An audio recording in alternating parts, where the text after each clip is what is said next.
Təbii Trampın çox aqressiv İran xalqına səslənişi ki, çıxın dövlət müəssisələrini tutun, Amerikanın köməyi yoldadır.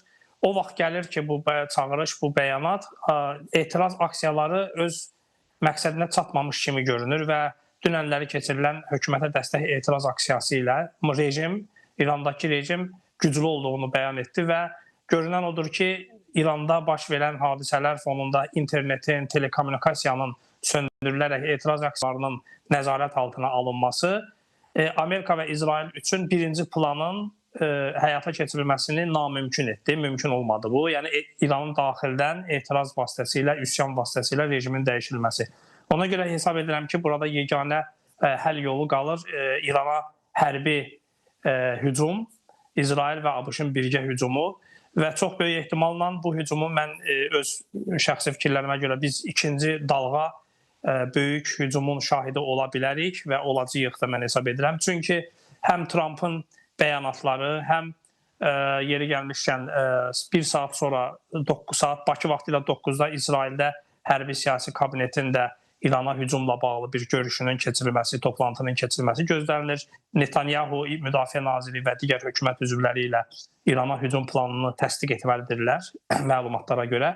Və beləliklə də sonuncu İran araqçı və deyək ki, Uitkov və yaxud da ki, ola bilirsiniz Marco Rubio xətti ilə gedən danışıqlarda heç bir irəliləyiş əldə edilməmişdir və beləliklə də İran görünən odur ki, Amerikanın bütün şərtləri ilə razı olmadığını bəyan etmişdir və yeri gəlmişkən sizin qeyd etdiyiniz kimi müqavimət qrupunun yaradılması, orada hər bir şəxsin 2-3 ən azı əvəzləyicisinin elan edilməsi, təyin edilməsi onu göstərir ki, mühüm hücum baş verəcəyi təqdirdə ölkənin, rejimin idarə edilməsinin davamlılığını təmin etməkdən ötürü İran hökuməti, ali dini rəhbərləri onların belə bir qərar vermişdir və böyük ehtimalla birinci dalğada məsəl üçün artıq İran bu dərs götürüb özünə Suriyaya, Livana olan hücumlardan və İrana birinci dalğa olan hücumdan ki, İsrail və Amerikanın nədir planı? Əsas birinci hücum eləyib ölkənin siyasi hərbi rəhbərliyini məhv etmək və ölkəni başsız qoymaq.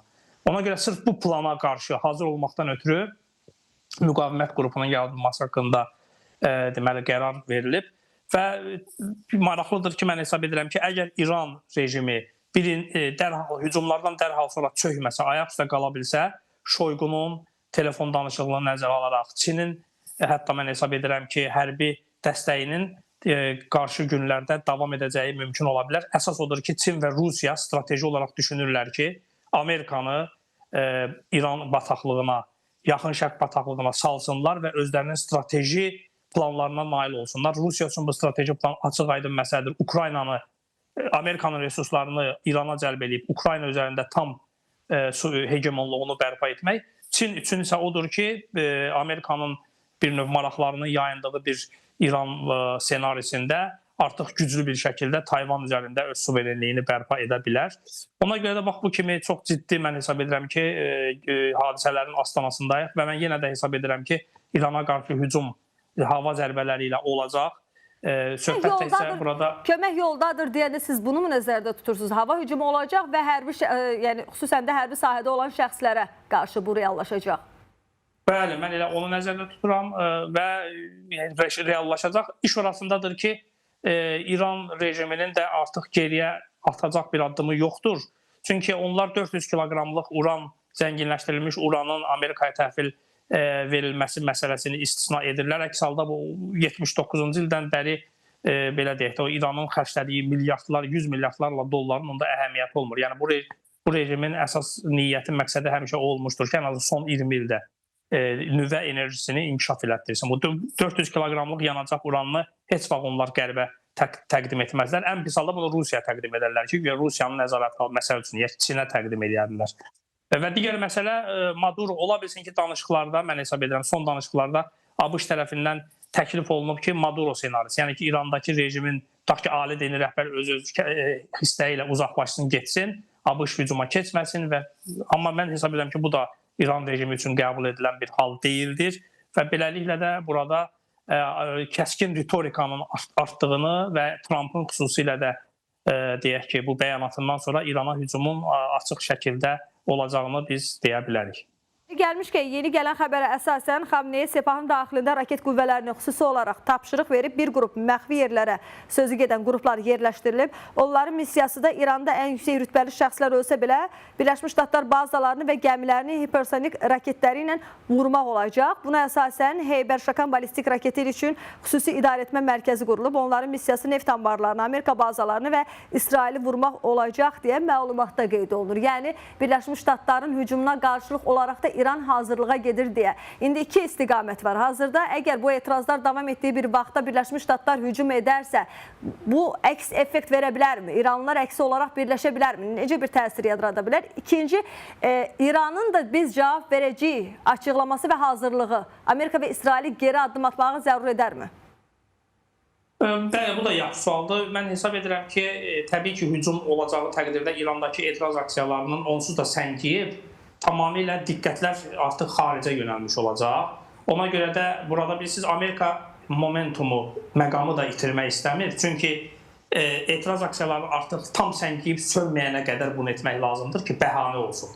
Ki, etiraz aksiyalarını siz yatız qan içində boğduğunuza görə, İranda insan hüquqları pozulmasına görə hücum oldu. Ona görə bunu mən etiraz aksiyaları tam nə qədər ki yatmayıb, nə qədər ki səngiməyib bunu edəcək. Amma İranın cavab reaksiyası bəli, İsrailə qarşı yenidən o ballistik raketlərlə hücumlar ola bilər, bu aydın məsələdir və ABŞ-ın yəni bazaları var ətrafda, istər Qətərdə, istər İordaniyada, Suriyada, İraqda. Ancaq mən yenə hesab edirəm ki, İran ərəb ölkələri ilə əlavə konfrontasiyanın olmamasını yəni olacağını gözünün önünə gətirərək məhz İsrailə qarşı daha böyük həmlə ilə cavab reaksiyası verə bilər. Çünki əgər məsəl üçün Qətərdə yerləşən ABŞ bazasının, böyük ABC bazasının vurulması, Əl-Udeyd bazası məsəl üçün, onda Qətərin və yaxud da ki, Səudiyyədə olan digər bazaların vurulması İrana qarşı əlavə bir imkan, yəni ərəblərin də, ərəb ölkələrinin də müharibəyə qoşulması demək olardı.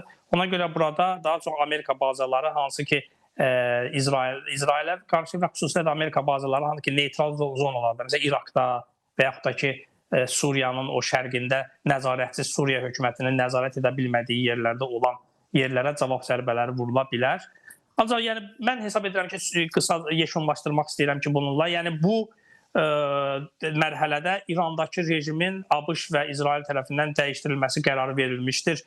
Çünki əgər bu qədər strateji resurs, bu qədər enerji xərclənirsə, 400 kiloqramlıq tutaq ki, uranı siz bizə təhvil verin, biz sizi rahat buraxaq deyilən məsələ yoxdur. Yəni belə başa düşürəm ki, İrandakı rejimin İsrail tərəfindən bir dəfəlik xüsusilə də məhv edilməsi və onun aradan götürülməsi qərarı verilmişdir və Amerika ilə İsrail burada bir strateji xətt üzrə hərəkət edirlər və yəqin ki, bu istiqamətdə də davam edəcəklər. Siz az əvvəl qısaca olaraq toxundunuz. Əgər yəni bu bir ehtimaldır, belə bir qərar verilibsə Birləşmiş Ştatlar və İsrail tərəfindən ki, ən azından rejim dəyişikliklərinə gedilsin, o zaman 12 günlük müharibədən fərqli olaraq Rusiyanın dəstək göstərəcəyini düşünürsünüz? Əgər Ukraynada məsəl üçün Rusiyanın Ukraynaya hücumu o vaxtı necə oldu? Ukrayna sanki birinci çökürdü, ancaq ayaq üstə qala bildi.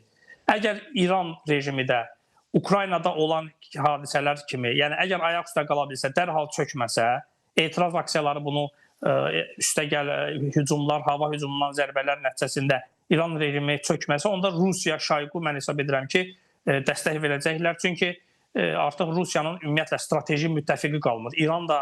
İrandakı rejim də getsə, artıq burada Rusiyanın cənub tərəfindən də özünə təhdid hesab edə biləcək. Tutaq ki, başqa bir İranda rejim dəyişikliyi olarsa, Rusiya bunu özünə təhdid kimi qəbul edəcək. Ona görə də Rusiya və Çin İrana yardım etməkdə qərarlıdırlar. Ancaq əsas məsələ odur ki, İrandakı rejim dərhal çökməsin. Necə dəstək edə bilər? Yəni söhbət onsuz da müharibə aparır. Hərbi yardım dəstəyindən mi gedir, yoxsa necə qoşun göndərəcəklər? Bəli, yox, hərbi dəstəkdən gedir. Texnologiyalar, raket texnologiyaları, Su-35, Rusiyanın 5-ci nəsil təyyarələri artıq İrana satılmışdır. Deyilənə görə Su-35 təyyarələri artıq çox ciddi şəkildə İrana dəstəkdir. Biz bilmirik, bəlkə daha çox ballistik raketlər Rusiya tərəfindən göndərilib İrana. Necə ki, İran Rusiyaya şahid Geran pilotsuz uçuş aparatlarla təmin edib. Ola bilsin ki, Rusiyada bu 12 günlük müharibədən sonra İsrailə elə silahlar vermişdir ki, üzr istəyirəm, İrana elə silahlar vermişdir ki, İranın gücünün artmasına səbəb olmuşdur. Bax, ona görə də mən bəlkə də İranın liderinin də hökumət yönümlü aksiyaların keçirilməsində də İran rejimi də hesablayıb ki, onlar asanlıqla məğlub olmayacaqlar və dirəniş göstərəcəklər və o dirəniş qrupunun yaradılması, müqavimət qrupunun yaradılması da bir növ mesajdır ki, biz böyük müharibəyə hazırıq. İran parlamentinin sədrinin də Qalibafın da çox belə pafoslu, belə güclü bəyanatı var idi ki, biz müharibəyə hazırıq. Sizin əsas odur ki, hücumunuz olsa cavabını görəcəksiniz. Yəni bu bir növ getməkdə olan, belə deyək də, bu rejimi qoyub getməkdə, qaçmaqda olan insanların bəyanatı deyildir. Əgər olsaydı, mən hesab edirəm ki, onlar başqa bir yolla danışıqlarda ABŞ-ın bütün şərtlərini qəbul eləyib, rejimdə hansısa bir dəyişikliyə getmələrini bəyan edərdilər. Və yaxud da ki, tutaq ki, ali dini rəhbər bir islahat elan eləyərdi, Ali Dini Şuranı yığışdırardı, hökuməti tamamilə sekulyar Pezeşkiyan hökumətinə, yəni yeni bir seçkilərin keçiriləcəyini, yeni bir sistem dəyişikliyi olacağını bəyan eləyərdi. Ancaq görünən odur ki, bunda... Yəni, hazırki proseslərə baxdıqda bu müqavimət qrupu yaradılır, yəni rəhbərlik olaraq Paşinyana, Pezeşkiyana daha doğrusu verilir. Yəni, bir növ Sepahın səlahiyyətlərinin bir qismi müvəqqəti olaraq olabiləcək hücum fonunda Pezeşkiyana verilir. Yəni, bu artıq buna hazırlıq deyilmi? Yəni, təhlükəsizlik sahəsində də biz Pezeşkiyanın artıq rolunun artdığını görürük. Mən hesab edirəm ki, o müqavimət qrupuna sadəcə bir formal rəhbərlik Pezeşkiyanda olacaq. Əsas rejimin sütunu, onurğa sütunu İslam İnqilab Keşikçiləri Korpusu, KSİR dediyimiz təşkilatdır. Rejim onlara etibar eləyir və onlar rejimi saxlayır. Hardasa bir 600 min, 500 min belə deyək, hal-hazırda aktiv olan və milyonlarla da ehtiyatda gücü olan həmin o İslam İnqilab Keşikçiləri Korpusu çox ciddi bir qüvvədir. Yəni siz onları təkcə havadan bombalamaqla, zərbələr vurmaqla məğlub edə bilmərsiniz. Yəni bu Livan deyil, Suriya deyil və yaxud da ki, İraq deyil. Ona görə burada sadəcə olaraq çox qıcıq yaratmamaq, həm də etiraz aksiyaçılarının da, insanların da bir növ axır əsas etiraz aksiyaçılarının əsas nifrəti, əsas hədəfi rejimdir. Və orada bir növ Pezeşkiyan figurunun, Pezeşkiyan obrazının orada müqavimət qrupunun rəhbəri kimi təyin edilməsi ilə rejim demək istəyir ki, yəni biz sizin fikirlərinizi nəzərə alırıq, bir liberal düşüncəli, belə deyək də, hökumətdən olan, yəni icra hakimiyyətinin başçısını ora qoyuruq. Ora məsəl üçün hansısa bir dini rəhbəri və yaxud da ki, KSİR dediyimiz o İnqilab Keşikçiləri Korpusunun nümayəndəsini qoymuruq. Amma yenə də burada əsas rol, mən 100% əminəm ki, İslam İnqilab Keşikçiləri Korpusudur. Bu belədir. Çünki prezident Pezeşkiyanın əlinin altında bir o qədər güc yoxdur. O KSİR-ə rəhbərlik eləmir. Onlar bilavasitə ali dini rəhbərə tabedirlər və ali dini rəhbərdən aldıqları təlimatları yerinə yetirirlər. Yəni ona görə də məntiqlə belə çıxır ki, o sadəcə bir qurumdur ki, ölkənin idarə edilməsində bir formal bir şəxs kimi orada qalsın, davam eləsin. Aydın. İndi sizin analizdən yola çıxsaq qeyd etdiyiniz kimi, yəni Amerikanın hazırda əsas istədiyi hökumətin, yəni rejimin devrilməsi məsələsidir. Bu istiqamətdə addımlara gedir. Yaxşı, əgər belə bir variantı nəzərdə tutursa, rejimdən sonraki dövrdə kimi görür? Yəni Pezeşkiyanın hazırda əsas olaraq qalmasını nəzərdə tutur, yoxsa Pəhləvini ön plana çıxarmağa çalışır Amerika və İsrail? Mən hesab edirəm ki, Qərb Amerika-İsrail perspektivindən ümumiyyətlə Pəhləvinin yenidən İrana gətirilməsi nəzərdə tutulmur. Pəhləvinin ümumiyyətlə heç bir İran segmentində nüfuzu yoxdur. Ola bilsin, marginal qruplar orada onu dəstəkləyirlər. Ancaq 79-cu ildə o rejimə, Pəhləviyə qarşı o qədər nifrət var idi ki, məsələ İslam inqilabı baş verdi. Amma Pezeşkiyan, bəli, mən hesab edirəm ki, əgər bu hal-hazırdakı İrandakı sistem çöksə, rejim getsə, Pezeşkiyan bir orta neytral figur kimi, lider kimi qəbul edilə bilər. Necə ki, Maduro'nun deyək ki, oğurlanmasından götürülməsindən sonra Maduro'nun silahdaşı olan xanım Rodriguez bir qəbul edici figur kimi qaldı. Halbuki hamı Machado'nun, o Nobel sülh mükafatı olan qadının olacağını gözləyirlər. Ancaq xeyr. Demək ki, bu Machado hansı ki, onların pəhləvisi deyək də, Venezuelanın pəhləvisi, Nobel sülh mükafatı layiq görülməsinə baxmayaraq, Qərbin dəstəyi olmasına baxmayaraq hakimiyyətdə gətirilmədi. Xanım Rodriguez vitse-prezident kimi orada qaldı və mən hesab edirəm ki, rejim dəyişikliyi olacağı təqdirdə Pezeşkiyan davam eləyəcək. Ancaq mən yenə də burada biraz skeptik yanaşıram. İrana qarşı böyük hücum təkcə hava zərbələri ilə bu rejimi aşırmaq, məhv etmək mümkün deyildir. İkinci bir məsələ paradoksundan ibarətdir ki, siz İran kimi böyük ölkəyə quru qoşunlar çıxarıb orada ümumiyyətlə müdaxilə edə bilmərsiniz. Bu mümkün deyildir. Hətta yaxın şərqdə elə bir ölkə, elə bir güc yoxdur. İsrailin də elə bir gücü yoxdur ki, orada quru qoşunlar çıxartsın. Ona görə mən böyük hava hücumlarından, zərbələrdən sonra İran rejimi qalacaq, dözəcək və cavab verə biləcəkmi? Bu əsas sual budur. Qalacaqsa, yerində dura biləcəksə, onda Rusiya və Çin İrana kömək eləyəcəklər. Amerikanı bataqlığa salmaqdan ötürü ki, Rusiya öz strateji maraqlarını Ukraynada, Çin də öz strateji hegemonluğunu Şərqi Asiya bölgəsində, Tayvan üzərində qura bilsin. Ona görə də burada həm də Rusiya və Çin üçün də maraqlıdır ki, paradoksal olsa da İrana hücum olsun, ABŞ o bataqlığa düşsün. Ya da bir tərəfdən bu planı da görən İran tərəfi Pezeşkiyan üçün istənilən o səlahiyyətlərin artırılması məsələsinə o addıma getsin. Bu ehtimal da var. Son olaraq qısa cavab istəyəcəm. Məsələn, Türkiyədən açıqlamalar gəlir. Hələ ki, rəsmi Bakı burada susma mövqeyini qoruyur. Yəni, bir qədər proseslərin gedişatı müşahidə edir deyə bilərik. Çünki bu Azərbaycan üçün də kifayət qədər həssas məsələdir. Türkiyənin reaksiyası ondan ibarətdir ki, Birləşmiş Ştatlar və İsrail müdaxilə edə bilməz. İranın taleyini İranlılar özü müəyyən edəcək. Bu səbəbdə açıqlamalar gəlir. Yəni, bugün baş verəcək senariyə, region, xüsusən də Azərbaycan necə hazırlaşmalıdır? Türkiyədən gələn reaksiya bəli, tamamilə İsrail və Amerikaya əks bir istiqamətdir. Türkiyə istəmir ki, bizim qonşuluğumuzda burada böyük münaqişə olsun və hətta qınayır.